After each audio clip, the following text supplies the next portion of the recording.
आपल्यासोबत लक्ष्मण हाके जोडले गेलेले आहेत.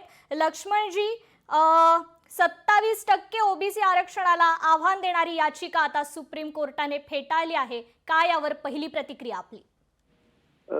हे बघा, नवीन प्रभाग रचनेला आव्हान देणारी आणि 27% ओबीसी रिझर्वेशनला आव्हान देणारी याचिका माननीय न्यायालयानं जी फेटाळून लावलेली आहे, याचं एक ओबीसी आंदोलक म्हणून तमाम महाराष्ट्रातल्या ओबीसी बांधवांच्या वतीनं मी सन्माननीय न्यायालयाचं आभार मानतो, स्वागत करतो या निर्णयाचं.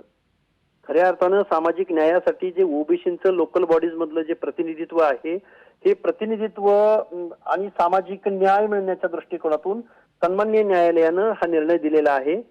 आणि लोकल बॉडीज मध्ये ओबीसी मधली नेतृत्व तयार होतात, त्यांना संधी मिळते, काम करण्याची संधी मिळते आणि हा खऱ्या अर्थानं ओबीसी बांधवांसाठी आनंद देणारा निर्णय न्यायालयाचा आहे. जी, निश्चितच लक्ष्मणजी, धन्यवाद तुम्ही दिलेल्या या प्रतिक्रियेबद्दल. तर मनपा निवडणुका ओबीसी आरक्षण नव्या वॉर्ड रचनेनुसारच होणार असल्याचं आता सुप्रीम कोर्टाने स्पष्ट केलंय. लोकशाही मराठी ऐका, पहा, जागरूक रहा.